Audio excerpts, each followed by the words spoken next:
Salut à tous et bienvenue sur l'OM au café. Je suis ravi de vous accueillir pour cette émission, pour ce moment qu'on va passer ensemble ce vendredi avant-veille de Olympique de Marseille, Toulouse Football Club au stade Vélodrome. Une rencontre explosive à plus d'un titre. Et ce sera sûrement l'objet de vos questions dans le chat. Vous avez l'habitude, je vais les prendre. J'anticipe. Waouh, la veste, elle fait mal aux yeux, elle pique. Et ben, vous savez quoi, jouer aux dames sur ma veste, j'en ai rien à foutre, je suis un fou. Voilà, ravi de vous accueillir les gars. On va bien sûr débriefer ensemble dans cette première partie l'actualité de l'Olympique de Marseille. On va également débriefer, si vous le voulez, le concert de Lenny Kravitz d'hier au Dôme, si vous voulez. Il n'y a pas de souci, on fait vraiment comme vous le sentez.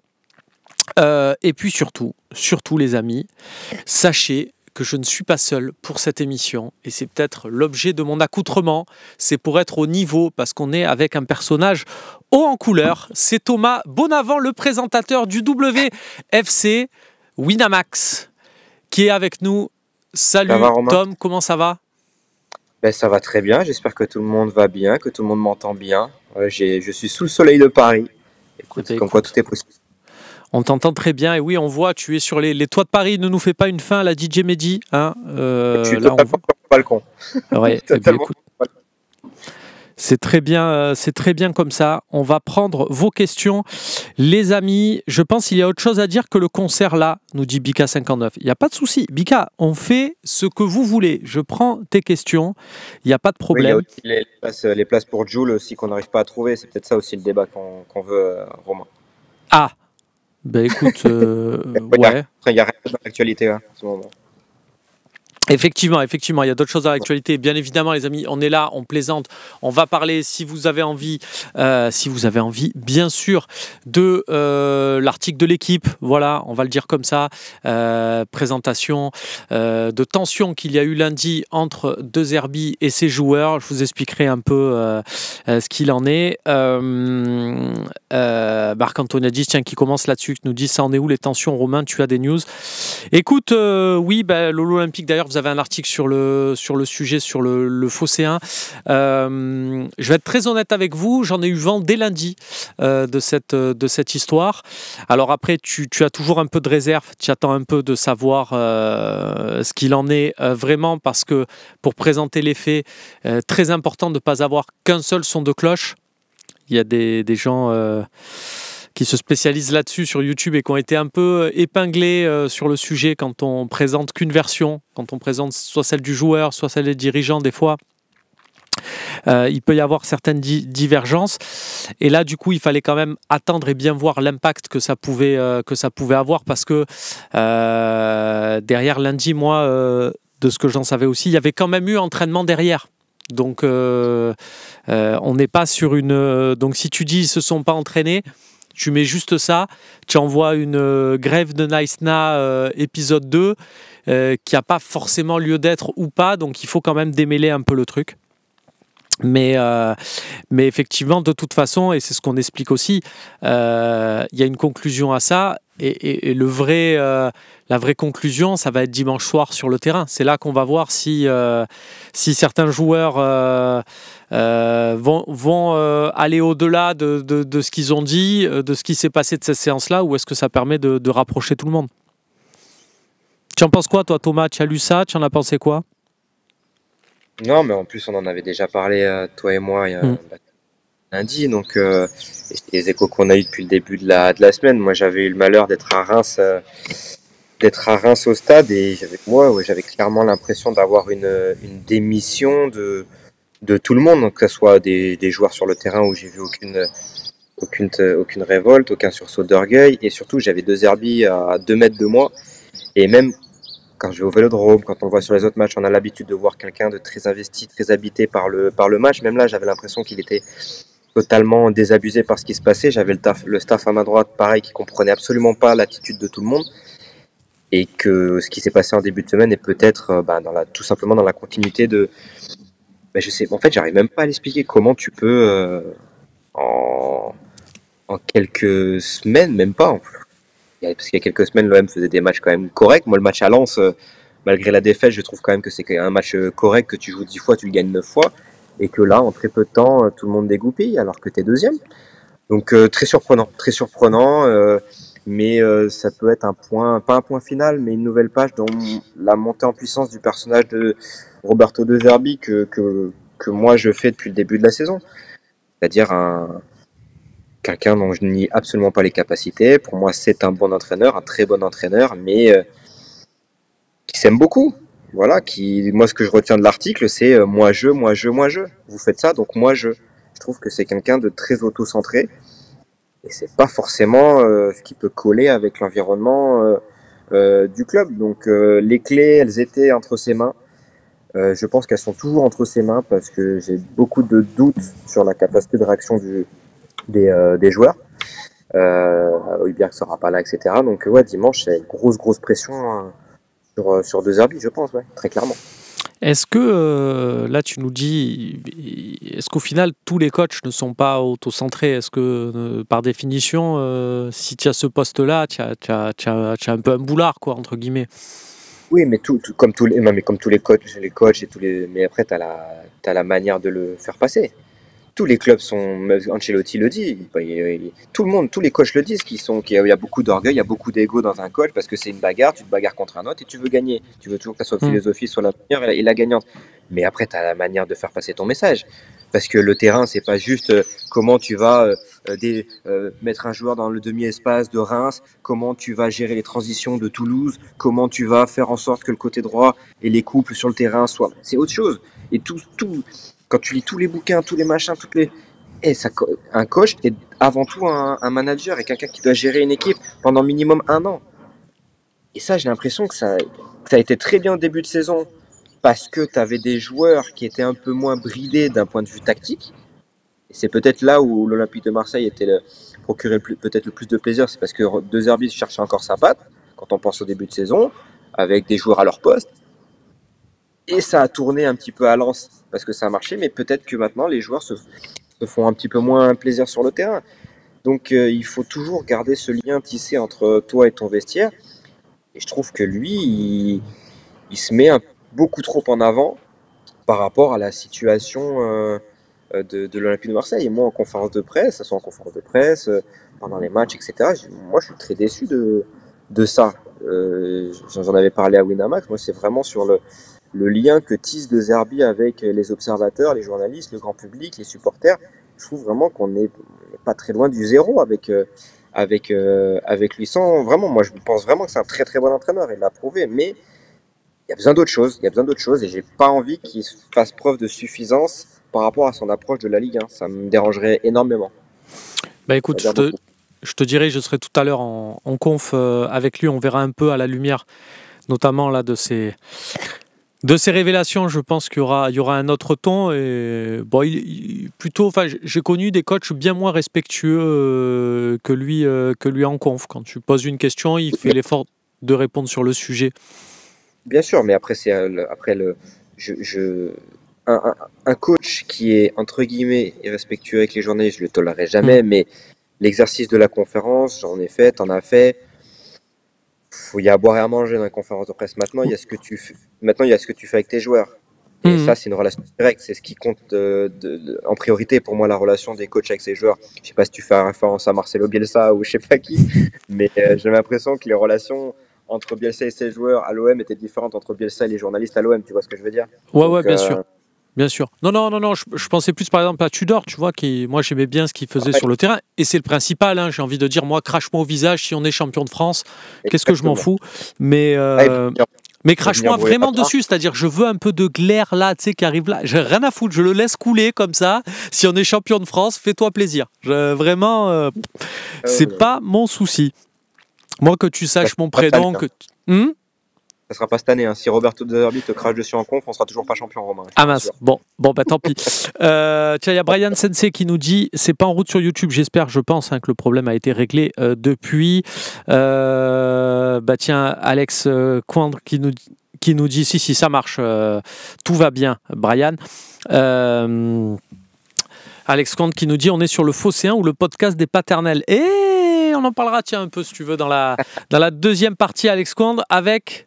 Je vous rappelle, il y aura la deuxième partie, on sera toujours avec Thomas. La troisième, c'est vos appels. Vous avez le numéro qui va s'afficher, paf, à la place de Thomas. Là, vous allez la voir. Vous pouvez nous appeler pour la troisième partie. Là, on voit encore Thomas, mais vous allez voir le numéro, paf, il est là, voilà.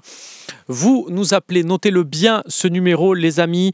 Je compte sur vous parce que vous savez quoi ? Je vais me chauffer. Et je vais me chauffer grâce à la boulangerie Antique. Vous n'avez pas ça à Paris, Antique, c'est vraiment des boulangeries du Sud là, mais comme on aime, c'est monstrueux. Il y en a une à La Ciotat. Mais tu connais, tu passes dans le Sud, tu connais les boulangeries Antiques. Je connais celle-là surtout. Ah, intéressant, eh oui. C'est La Ciotat. Eh bien écoute, la boulangerie Antique de La Ciotat vous invite pour le match OM Toulouse. On fait gagner la place dans la troisième partie. Et je vous le dis de suite, je fais gagner la place. S'il y a un appel, voilà, un appel sympa, un petit échange coolos. Donc vous avez le numéro, vous nous appelez avec grand plaisir. Allez, je reprends un peu les questions, tiens, que vous avez, les amis. On nous dit, ah ouais, Thomas, il est moins sérieux sur Winamax. Excusez-le, là, c'est la partie, les amis, de vos réponses. On est là pour répondre. Je peux montrer mes fesses, je peux troller les arbitres, pas de souci, mais c'est peut-être pas le lot de l'émission, quoi.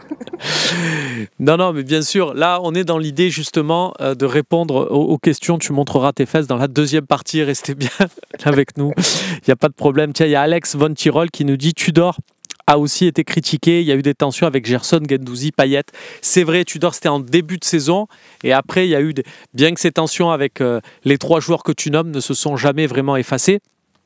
Et c'est vrai que là, quelque part, j'avais vu passer une question d'Anto du Morbihan qui nous disait le projet me semble compromis si après 8 mois, le coach est déjà en froid avec son vestiaire. Ça veut rien dire, ça. Moi, j'ai l'impression, oui, voilà, déjà que ça veut rien dire. Et moi, ce qui me fait plaisir, tu sais, Thomas, je vais être très honnête avec toi. Il y a eu le match, toi tu étais à Reims, donc tu vivais cette rencontre, tu étais d'ailleurs avec notre camarade Thibaut qui fait partie des hommes les plus drôles de France aussi, hein, il faut le dire. Et c'est lui le vrai chat noir, parce qu'à chaque fois que je vais dans un stade où on dit que je suis le chat noir, j'ai que 2 défaites cette saison, voilà, c'est vraiment lui le chat noir. C'est lui le pire de tous, hein. C'est le pire de tous, lui. Tiens, on va le faire venir une fois dans un OM au café pour le raser, voilà, tout simplement. Bien que, on rappelle, pas de violence aux animaux, s'il vous plaît, c'est pas bien. Pensez, voilà, tout ça. Mais lui, on le rasera.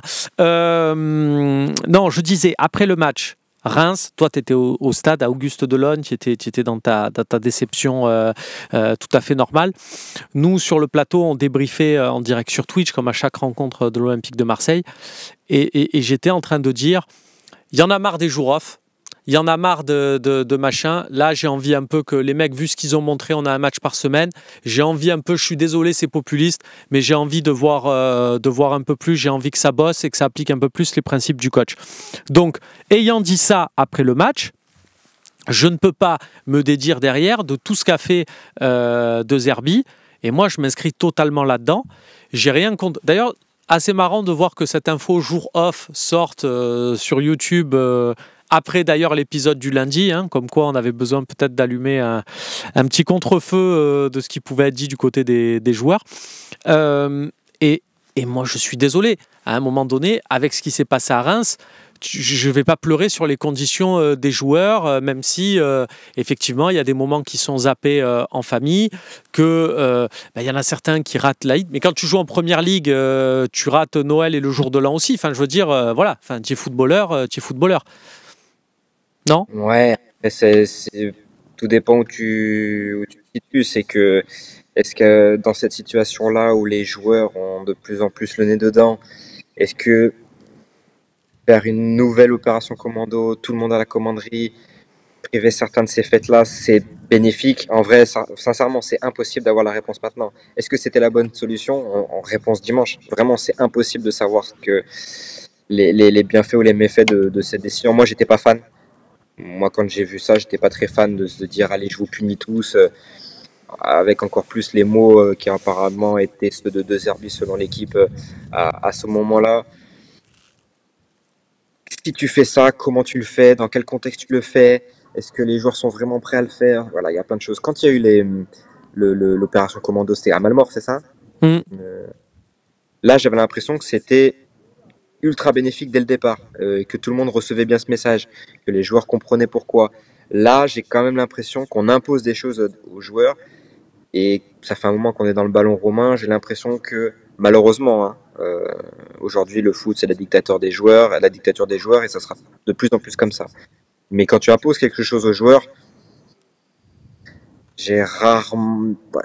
pas trop de souvenirs sur quelque chose de positif. Donc réponse dimanche. Réponse dimanche parce que la réponse est obligatoire, point de vue de l'orgueil, de tout en fait. La qualité technique, de plein de choses. Voilà, moi j'étais pas fan. Personnellement, j'étais pas fan de cette idée-là. Je pense pas que les joueurs avaient trouvé à la commanderie pour gagner dimanche contre Toulouse, à mon avis. Et moi, je peux te dire que dans mon cerveau, la ligne éditoriale, c'est à la World War Z avec RDZ. Non, parce qu'à un moment donné, juste, on a la chance cette année d'avoir des dirigeants qui sont totalement alignés avec l'entraîneur. Même si, et je vais être très honnête avec vous aussi, hein, il y a des moments où il y a des prises de tête, il y a des moments où De Zerbi se dit c'est bon, eux, qu'est-ce qu'ils me font, et eux, ils se disent qu'est-ce qu'il veut encore là, l'Italien hystérique et compagnie. Enfin, il y a forcément des moments où ils se prennent la tête aussi, mais c'est pas grave. Je veux dire, même nous, Thomas, des fois, on peut se prendre la tête si on joue au padel ou compagnie. Tu vas me dire, tu vas arrêter avec tes lobes qui finissent en vitre et tout. Voilà, ça arrive. Bien sûr. C'est pas grave. Enfin, en plus, la faute. Hein. Ça veut dire que c'est toi qui auras fait la faute. Hein. Non, mais c'est pour ça, il faut voir aussi là-dessus, au moins ils sont alignés, et moi ce que j'ai envie de voir, c'est justement si cette équipe-là, on peut mettre fin avec cet attelage-là à cette fameuse dictature des joueurs, et pas juste se dire, c'est comme ça maintenant dans le foot, on n'y peut rien. J'espère qu'ils vont arriver un peu à bouger les choses. Ouais, mais... Et aussi, avec quel joueur tu le fais? Moi, j'ai des doutes aussi sur l'investissement de trop de joueurs par rapport au projet que tu incarnes sur le profil des joueurs, en fait. Est-ce que tu as des joueurs qui ont réellement envie de s'inscrire dans la durée avec l'Olympique de Marseille? Ça aussi, ça joue sur beaucoup de choses. On se rapproche de la fin de saison et ça, c'est surtout pas à négliger, vraiment. Parce qu'il y en a, Ligue des Champions ou pas, sur les messages que Longoria t'a envoyés avant et sur toi, ta situation personnelle en tant que joueur, il y a tellement de choses. J'ai l'impression qu'il y a trop d'informations à ce niveau-là par rapport à l'avenir des joueurs, que ce soit de leur propre avenir ou des messages envoyés par le club. C'est pour ça que c'est très très compliqué. C'est tellement difficile de monter un état d'esprit d'équipe. On avait l'impression qu'on avait ça sur la première partie de saison, mais c'est tellement facile de le détruire. Et plus on se rapproche des fins de saison, il y a des cogites individuels qui se mettent automatiquement en place. Et ça, c'est à l'entraîneur, au président et même à Mehdi Benatia, qui est au-delà du sportif, faire ce lien et cette relation un peu de pair avec les joueurs. C'est à ce moment-là que ça compte. Et c'est vraiment ici où j'attends De Zerbi, c'est vraiment sur ce côté management. Pour moi, il a été dans le management des joueurs, dans sa relation avec les joueurs. Pour moi, il a été catastrophique depuis le début de la saison. Dans la gestion de son groupe. Il y a très peu de joueurs qui ont évolué sous De Zerbi. Moi, voilà, sur le côté tactique, moi, je suis dégain. Hein, je vais rien lui apprendre à mon ami Robert. Mais sur ces liens avec l'environnement ou avec ces joueurs-là, j'ai l'impression qu'il ne se passe pas grand-chose. Et c'est là où j'ai beaucoup de doutes. Cette opération ou pas opération, il faut quand même réussir un minimum à écouter tes joueurs. Tu peux imposer des choses, c'est toi le patron. Mais j'espère qu'il entend encore les messages de ses joueurs, qu'il écoute un peu ses joueurs si tu imposes. Et en plus, avec cette manière-là, ça pue. Vraiment, ça pue. Si on se fie à ce qu'on entend et ce qu'on écoute de ci, de là, en ce moment, quoi. On va se couper une minute avec une petite coupure pub. On reste ensemble, bien sûr, pour ceux qui sont abonnés. Et on se retrouve pour les autres pour la deuxième partie. Alors, je disais, je vois d'ailleurs un commentaire là de Charlie Goyard. J'aime bien, il me dit, perso, tout RDZ qu'il est, foutre Rabiot ailier gauche. Qui a fait ça depuis 15 ans envers un tel joueur? C'est très marrant, c'est un paradoxe Rabiot. Tu vas me dire ce que tu en penses, Thomas. Mais Deschamps, catalogué entraîneur défensif, a fait jouer Rabiot piston gauche, et Roberto De Zerbi, catalogué coach offensif, il l'a mis, comment ça s'appelle, ailier gauche. Bah ouais. C'est toute la question qu'on se pose. Après, c'est ce qui s'est passé à Lens de toute façon. C'est ce basculement sur la deuxième période à Lens. Après, qui tu mets? ailier gauche. Est-ce que Gouiri peut assumer ce poste-là maintenant? Est-ce qu'à ce moment-là, quand il fait ce choix-là de Rabiot, ailier gauche, est-ce que Jonathan Rowe, qui était peut-être indiqué à prendre ce poste-là après une certaine période, est-ce que lui, il a mis tous les ingrédients aussi qu'il fallait? Parce que bon, sur ce qu'on peut avoir comme écho du côté de Marseille concernant l'ancien joueur de Norwich, et voilà, il mettait pas ce qu'il fallait au quotidien pour avoir les faveurs de De Zerbi par rapport à un Rabiot qui peut-être dans l'investissement quotidien est peut-être supérieur à lui. Que c'est faute de bien d'avoir fait ça, d'être dans cette dynamique de bricolage. C'est toute la question qu'on se pose. Et puis surtout que pendant un moment, ce choix-là était gagnant. Là maintenant, on donne l'inverse parce que ça ne porte plus ses fruits. Voilà, moi, j'étais pas fan dès le début. Ça pouvait être une solution à court terme. Maintenant, c'est devenu une solution à moyen terme. Mais aujourd'hui, tu fais comment? Tu mets qui? Ro, il l'a perdu. Ben, on va voir. Moi, j'espère qu'il relance contre Toulouse. C'est pas trop tard. Mais tu l'as perdu, le joueur. Après, sur un coup d'éclat, il peut faire quelque chose contre Toulouse. Ça ne voudra pas dire que. Mais je pense que là, Jonathan Rowe, par rapport à ce qu'a fait De Zerbi, c'est pas une solution sur la fin de saison, malheureusement. Je pense pas qu'il aura la concentration et la mentalité pour être un homme déterminant à ce poste-là pour l'Olympique de Marseille, malheureusement. Gouiri, il faut que ça soit lui en numéro 9 parce que Maupay, peut-être que là aussi, il a été un peu perdu par Roberto De Zerbi et peut-être que moi, je suis pas un grand fan de Maupay. Il apporte pas grand-chose et que c'est pas forcément un joueur qu'il faut pour ce que veut mettre en place De Zerbi. Bon, bah voilà, tu as fait partir des joueurs, maintenant tu fais avec ce que tu as. Moi, je trouve que l'effectif, il est quand même limité, contrairement à tout ce que je peux entendre sur l'effectif de cette saison. Donc, je pense que c'est une solution B qui devient une solution A et qu'aujourd'hui, tu n'as pas forcément de plan B. Donc, à voir, moi, tout le monde prône le retour à 4 derrière, mais la blessure de Balerdi, en fait, non. Je pense que ça va pas être possible de repasser à 4. Et de faire une charnière contre Dogbia Cornelius. On verra. Ça va être très très compliqué. Ça va être très compliqué. Il peut la faire, hein. Je sais pas si ça va fonctionner. Contre Toulouse, ça pourrait le faire, mais. On verra ça sur les prochains matchs. C'en est fini de cette coupure pub. On passe à la deuxième partie.